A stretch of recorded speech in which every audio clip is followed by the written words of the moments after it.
Ryan Reynolds here from Mint Mobile with a message for everyone paying big wireless way too much. Please, for the love of everything good in this world, stop. With Mint, you can get premium wireless for just $15 a month. Of course, if you enjoy overpaying, no judgments, but that's weird. Okay, one judgment. Anyway, give it a try at mintmobile.com/switch. Upfront payment of $45 for 3-month plan, equivalent to $15 per month required. Intro rate first 3 months only, then full price plan options available. Taxes and fees extra. See full terms at mintmobile.com.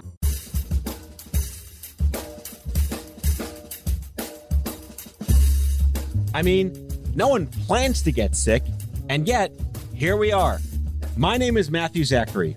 I survived cancer, a stroke, and COVID-19, and somehow I'm still here. I also survived our stupid, broken healthcare system, and I want to help you survive it too. So let's go make healthcare suck less together. Because you know what? We're all out of patience. Hey, that's the name of the show. And hello, everyone. Welcome back to Out of Patience. A quick reminder before we get started, if you like the show, and I hope you do, and you're listening on Apple Podcasts, please leave me a rating, review, anything to validate my frail ego.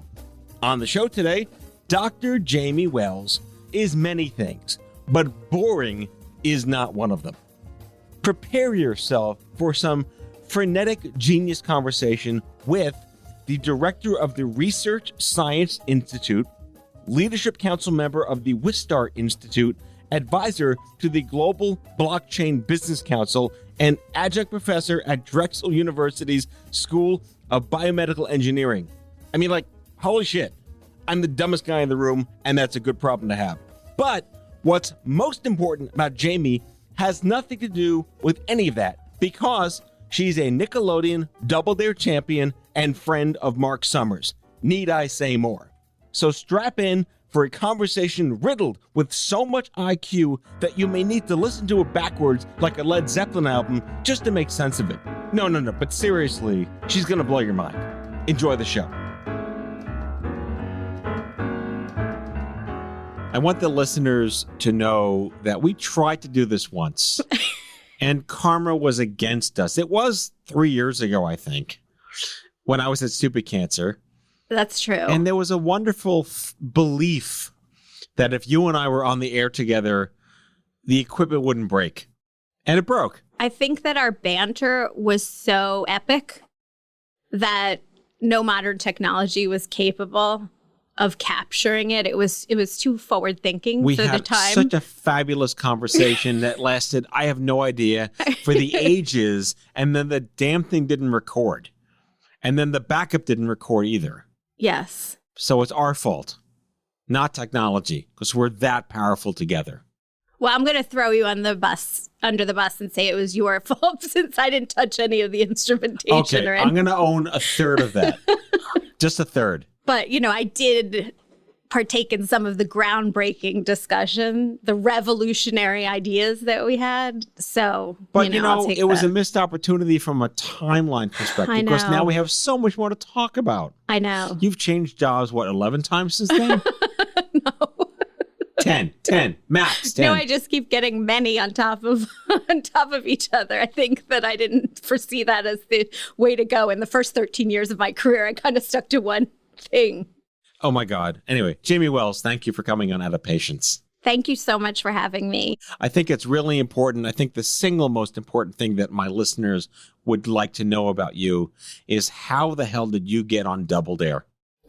Well, actually, this is a really good story. Look it up, kids. Double Dare, Nickelodeon, 1980s. So I think you're neglecting to acknowledge the fact that I'm a Double Dare champion. Even better. So I won Double Dare, and I did the obstacle course with my partner with 6 seconds to spare. And I got to take my parents to Disneyland, Disney World at the time, and got all these prizes and stuff. It was so much fun. And wasn't Mark Summers, he became your friend or something? Mark Summers is awesome. We've become friends. Yes. And I see him often. I've seen him in New York. I've seen him in Philly when he's come to Philadelphia. But actually, they were filming in Philadelphia, which is where I went to school growing up.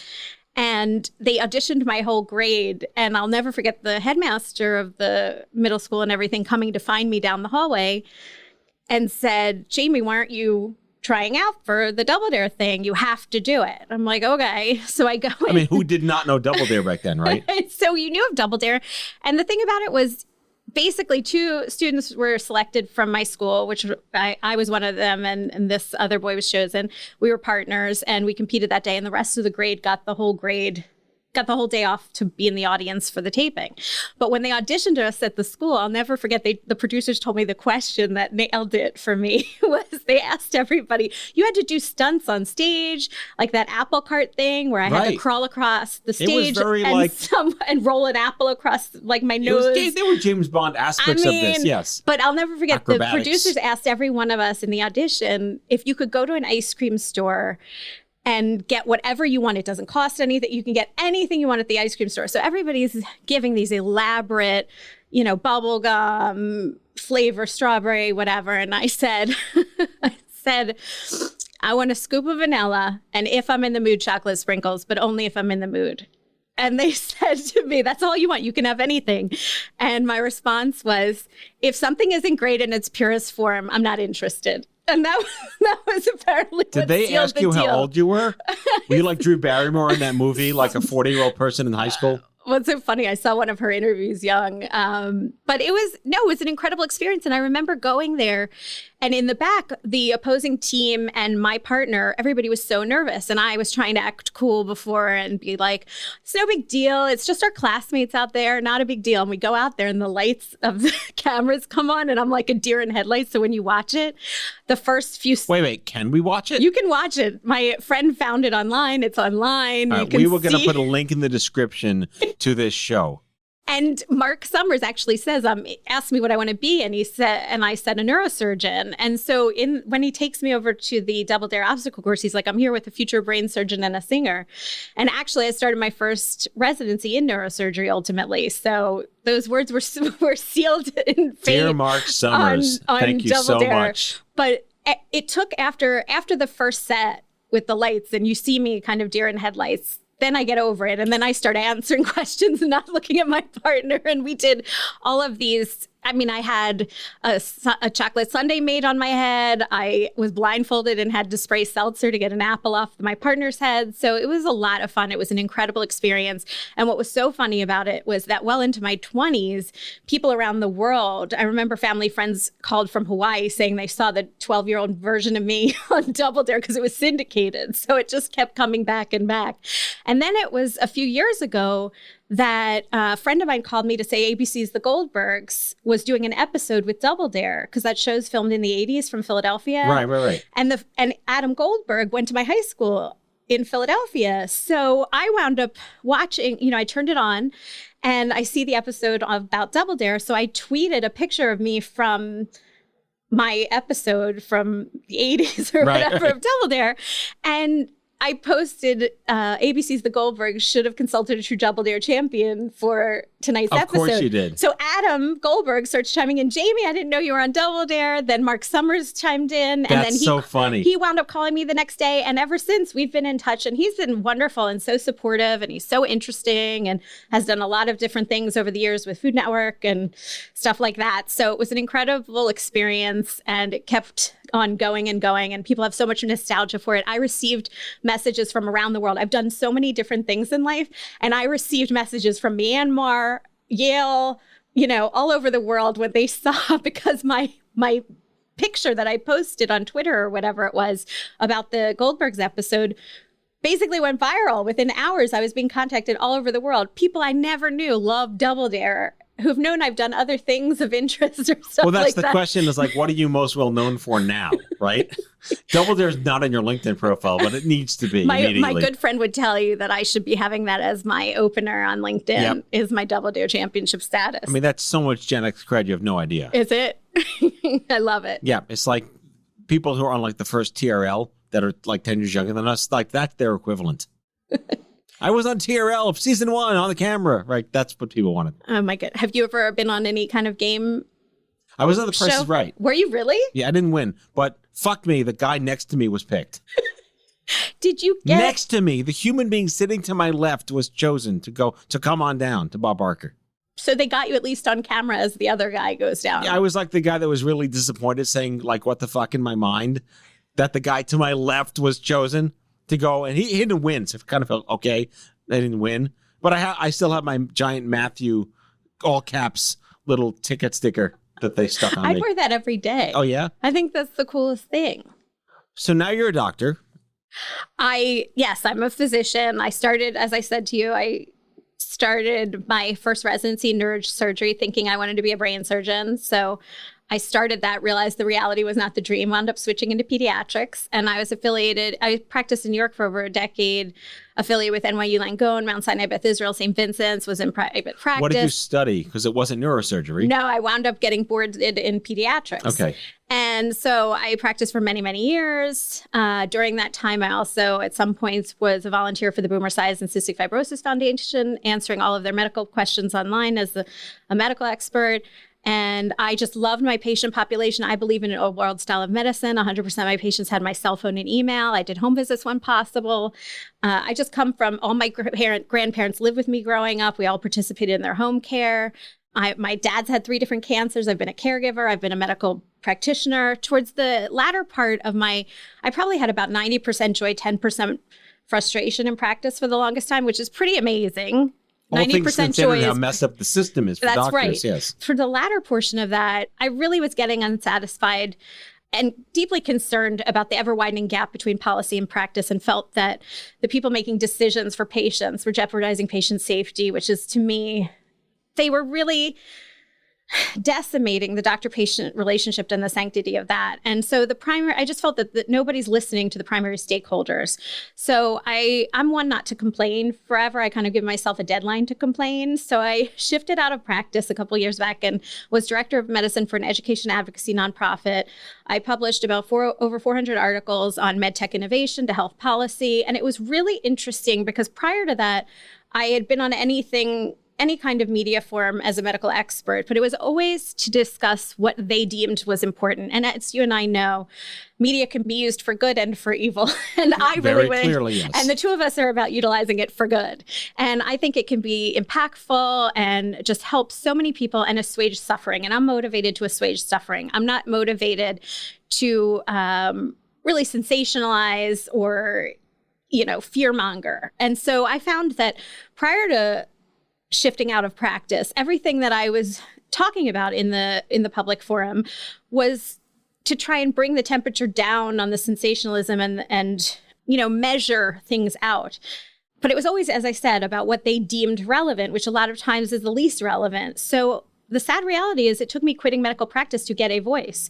As I said, I wound up being able to write. I was liberated. I wound up being able to write on topics that I felt were putting patient safety at risk, whether it was in health policy, as I stated, Alzheimer's, certain disease states, to cancer research, to medtech innovation, as I described, all of these different things. And I realized how I was then controlling a narrative and getting topics that I felt and that I knew that other people who are in practice can't have the freedom to discuss all the time because they're restrained by their current circumstances.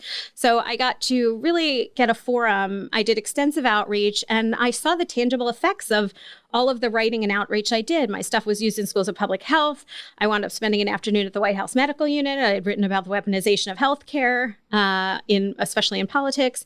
But I'm very apolitical. I care about what is the issue. How do we help the most people? I can work with anybody. I think that most innovation is lost at the interdisciplinary knowledge gaps. And I just think there's always a common ground to be found. And if you focus on what are the things that we can solve together, then that was really something that is my priority. I have a question.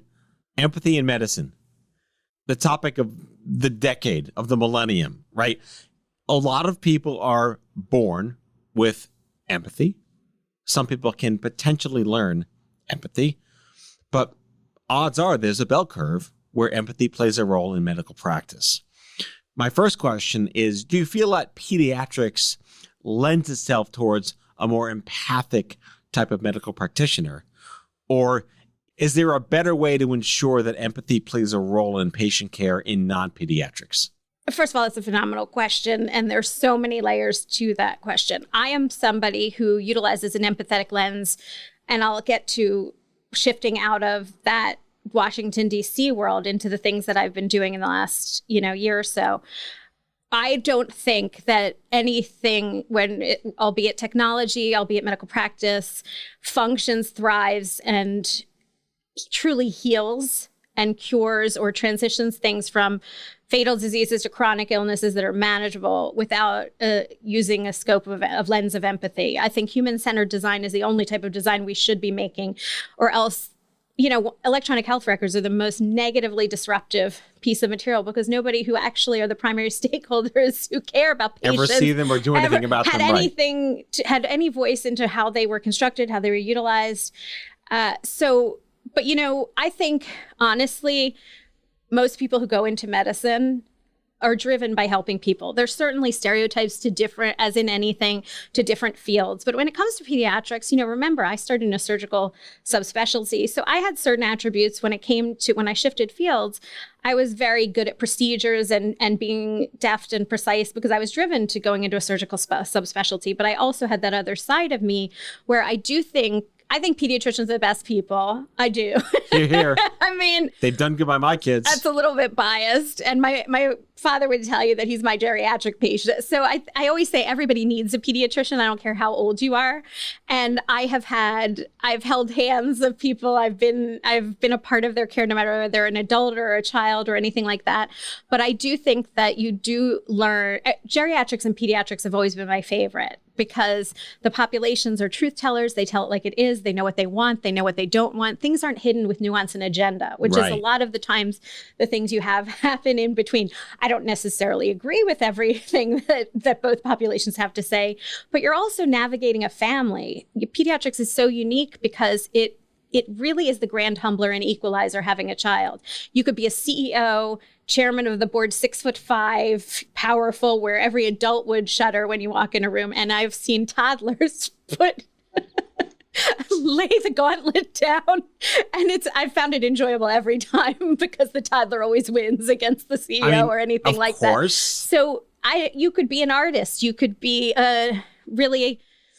Parenting is the great level setter, yeah. And you really are it's a very unique time in people's lives. So I think that does bolster empathy in that people carry a weight of worry on their shoulder that they never did before once they have a child. And they just transition that worry from one thing to the next. And I think if that's why I'm never a fan of these. I think they're only divisive, and I think they treat people like monoliths, and they don't treat people with empathy. So I've never been a fan of pro-vaccine, anti-this, pro-this.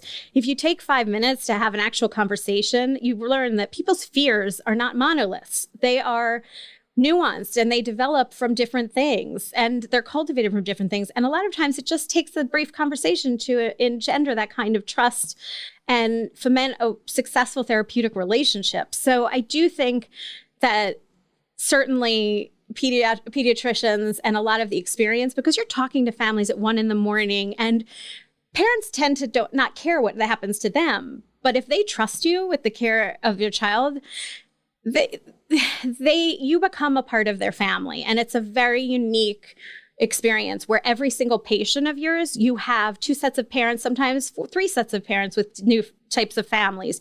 You have grandparents who come every single time. So you could have 4 to 8 people who are part of your every one child experience. Understood. And so I do think it's a unique thing. And you also are dealing with minors who can't make decisions for themselves. They're afraid.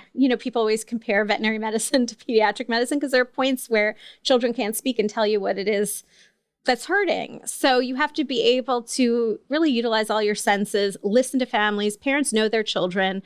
I'm not a fan of arrogance in anything, and especially medicine. I think there's always more to learn. Unfortunately, I think a lot of the constructs of medical practice wear people down. They're so burned out and so overworked.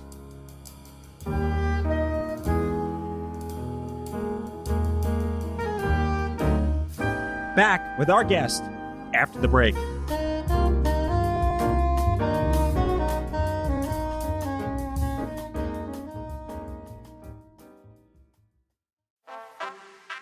Culture evolves at the speed of light, just like your financial needs. When it comes to your money, Credit Karma keeps you in the know and ahead of the game. you can count on Credit Karma to keep up with your financial needs as they evolve. We'll help you monitor your progress and give personalized recommendations so you can make strides towards your goals and find your way to money. Make sure you're on the right track, no matter where you are on your financial journey. Intuit Credit Karma. Karma you can count on.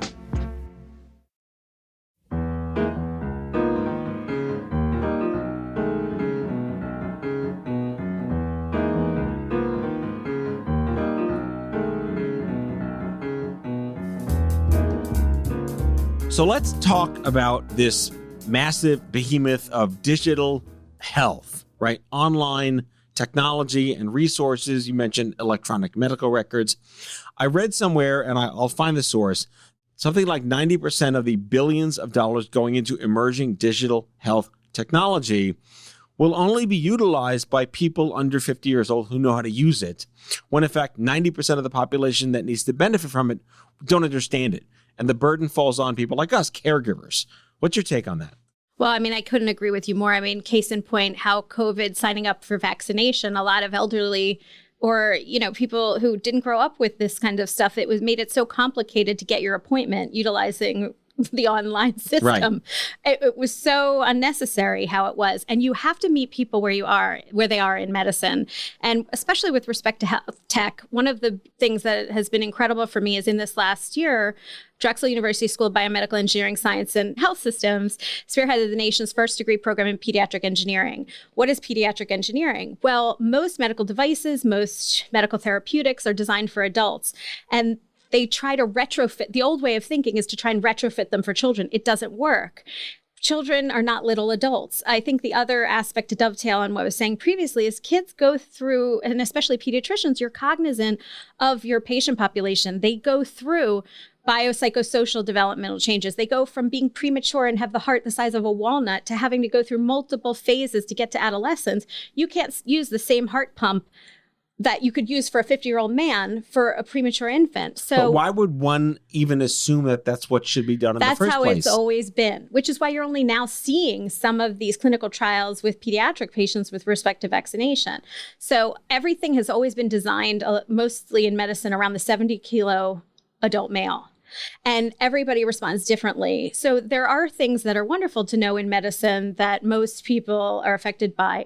But every single medication for children is based on milligrams per kilogram per dose. And that's not the same in the adult world. So you have to know who you're tailoring it to. A lot of these health tech and digital health have no medical people involved. It's all Silicon Valley folks right, exactly. or business folks and things like that involved with it. So that's part of the issue. But designing in accessibility with health tech, I've seen the most genius designs in the world that sit on the shelf forever. And if they're not going to be utilized by a physician or a patient, then they don't have value. So people like to throw words like personalized medicine and all these things around, but that's actually the reality. You have to take the information and tailor it to the patient at hand, because what's going to work for you is not going to be necessarily what works for the single parent of 3 children who has 2 jobs and, these other things. How bespoke can you possibly get? Because, you talk about the jargon of precision medicine, right? It used to be just napalm everyone and we'll see who nets out. And today it's like, well, this is exactly for you, but it's $3 million.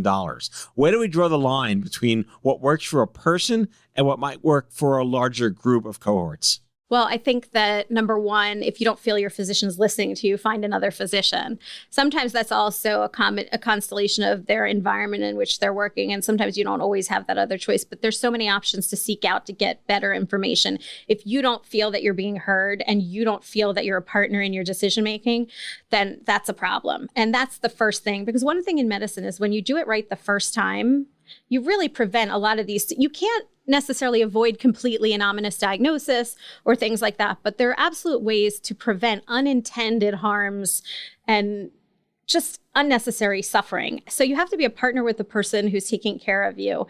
You have to really be given informed consent and know who you are and who you're not. Some people like all the information in the world. Other people don't. It stirs up their anxiety. So finding the right combination is incredibly important. And in the cancer world, you have to trust and have a good therapeutic relationship with your oncologist. If you don't, it's not going to be beneficial. And I do think actually that world, in the cancer world, I've seen oncologists really try and work with trying to allow someone to live with cancer as opposed to it taking over by having truly alternative schedules to getting their chemotherapy treatments, trying new things, holding off, trying, and then dropping one of the chemo agents. So I'm very hopeful, and I actually like some of the things that I've seen in that sphere, having been on the caregiver side of that in the adult population in particular. So with regard to oncology, which is, my backstory, Right. I've heard multiple sides of the following conversation. I'd rather my doctor be a robot who knows how to take care of me with no personality, and I'll deal with the nurse if they have one, versus my doctor should be a therapist as well, but if it compromises his skill set, so be it. And I would say that, again, you have to know who you are. I want humanity. If this year has taught me nothing, I am so opposed to the unconscionable nature that people have had to suffer alone based on a lot of policy decisions. I think that's just totally antithetical to the Hippocratic Oath and the oath I took as a physician to allow people. I have had family members and loved ones in the hospital during this time. And of course, have practiced medicine at times where there were different things going on. So I've seen extremes in a lot of scenarios. But I think that what we've learned in this year is people are very uncomfortable with ambiguity in general.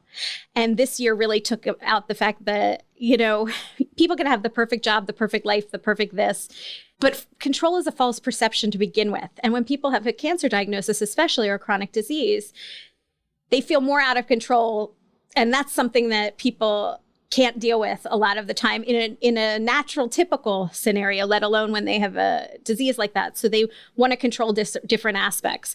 I don't think that there's a panacea or a broad stroke of what's right for different people, but I can say that we know that continuity of care improves outcomes. I cannot fathom a world where a robot delivering every single piece of care. And I think that there have been a lot of shortfalls, a lot of negative things that have reverberated as a result of the restrictions and the pulling out of humanity in healthcare this year with other treatments. Like people are not seeking medical care. There are things that are telemedicine is good for certain things, but it is not a substitute for a lot of other things. So people are going to be presenting with disease further down the pike.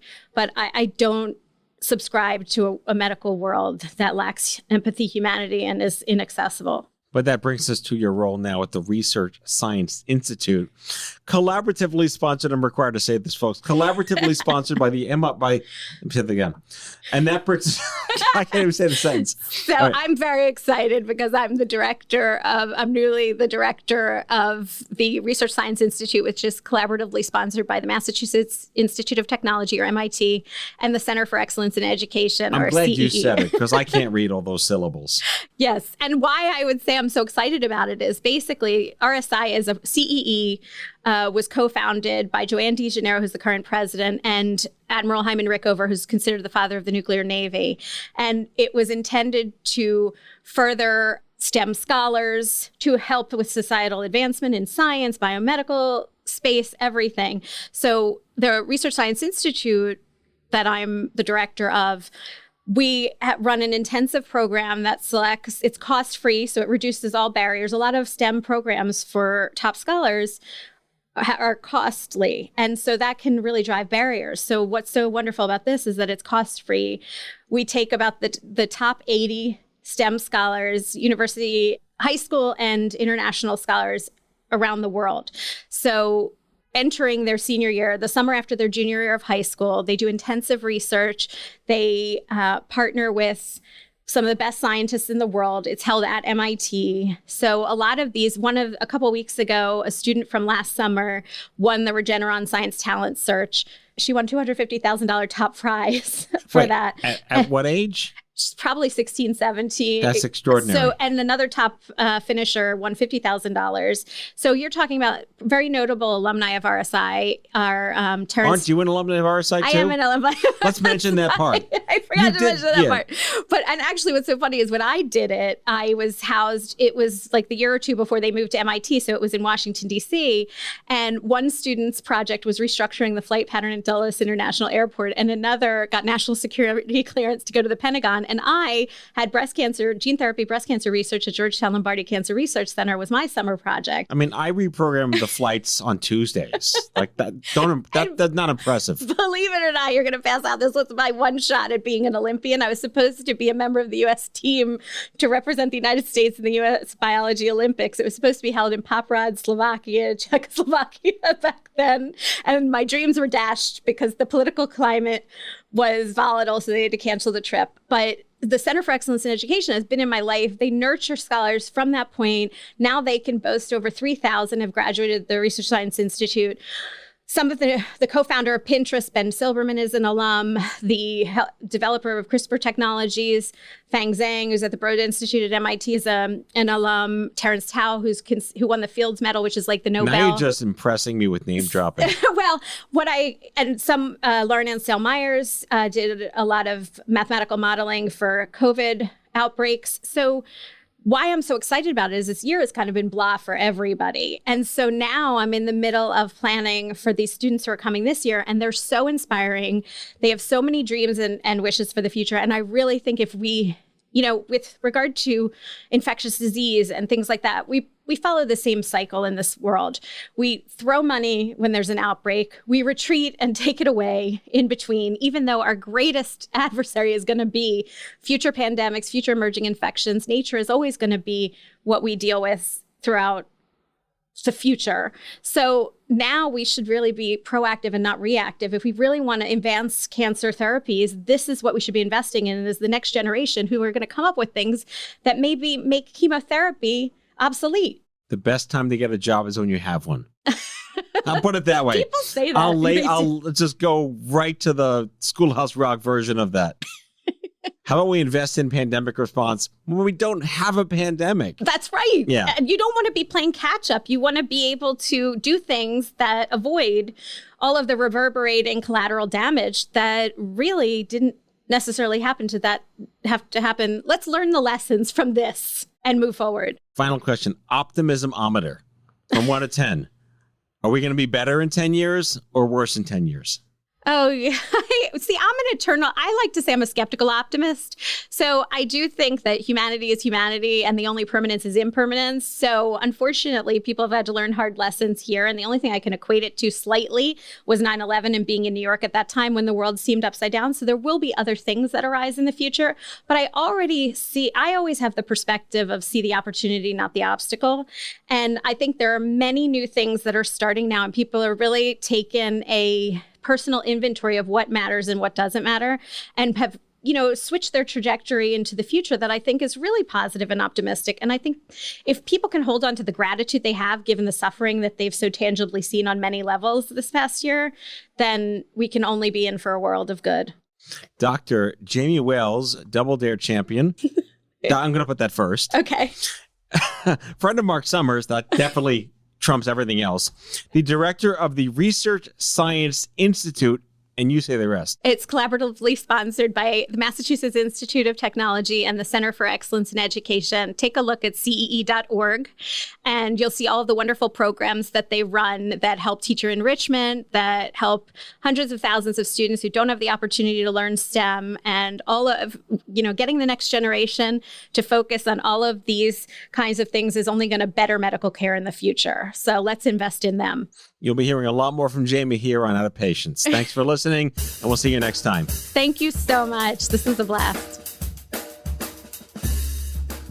That's all for today, folks. If you like today's show, be sure to subscribe, leave a review, follow us on social, and tell all your friends to listen. Out of Patience with Matthew Zachary is a product of Offscript Media. Our executive producer is Matthew Zachary. Our senior producers are Brianna Seeley, Jen Oranger, and Andrew McDowell. It is mixed and edited by Brianna Seeley. Our theme music is by the Mike Van Allen Quintet and by Mara. For advertising and media inquiries, email media@offscript.com. Hit us up at contact@offscript.com to share comments, feedback, and make recommendations. For more information, visit offscript.com.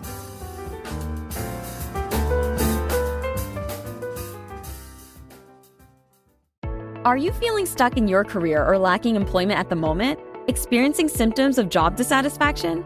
You might be suffering from a common condition known as career stagnation. But don't worry, there's a solution. Monster.com. Monster.com offers a comprehensive suite of career-boosting tools designed just for you. Our free resume review and AI interview prep tool will help you stand out from the crowd. Need more guidance? Dive into our career advice articles for expert tips and insights. And don't forget to check out our salary tools to ensure you're getting paid what you're worth. Side effects may include a new job, increased confidence, and a brighter future. Consult Monster.com today and take the first step towards your new career. Ready for your next job opportunity? Visit Monster.com now.